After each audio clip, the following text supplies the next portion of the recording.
Hi friends, welcome to மைகிஸ் kitchen. இன்னைக்கு வீடியோவில் தேங்காய் பால் சாதம் எப்படி பண்ணலான்னு பார்க்கலாமா? ஸ்கூலுக்கு போகிற குழந்தைங்களுக்கு இந்த சாதத்தை லஞ்ச் பாக்ஸில் வச்சு கொடுத்து விட்டிங்கன்னா வீட்டுக்கு வரும்போது லஞ்ச் பாக்ஸ் காலியாக தான் வரும். அவ்வளோ டேஸ்டான தேங்காய் பால் சாதம் எப்படி பண்ணலான்னு பார்க்கலாமா? அதுக்கு மிக்ஸி ஜாரில் 50 கிராம் இஞ்சி, 5 பல் பூண்டு, 3 பச்சை மிளகாயை நல்லா அரைச்சி வச்சுக்கோங்க. 1 கிளாஸ் பாஸ்மதி அரிசியை நல்லா கழுவி அரை மணி நேரம் ஊற வச்சுக்கோங்க. இந்த சாதத்துக்கு நான் முழு தேங்காயை அரைச்சி நல்லா பால் எடுத்து வச்சுருக்கேன். 2 பெரிய வெங்காயத்தை வதக்கிற அளவுக்கு நல்லா கட் பண்ணி தனியாக எடுத்து வச்சுக்கோங்க. குக்கரில் தேவையான அளவு எண்ணெய் ஊற்றி பட்டை, கிராம்பு, லவங்கம் இதெல்லாம் நல்லா பொரிஞ்ச உடனே கொஞ்சம் சோம்பு போட்டுக்கோங்க. கருகிடாமல் நல்லா கிண்டி விடுங்க. கிண்டி விட்டதுக்கு அப்புறமேட்டு நம்ம கட் பண்ணி வச்சுருக்க வெங்காயத்தை அதோடு சேர்த்துக்கோங்க.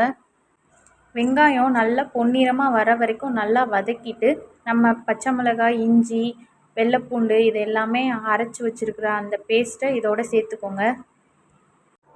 நாம் கழுவி ஊற வச்சுருந்த பாஸ்மதி அரிசியை குக்கரில் சேர்த்துக்கோங்க.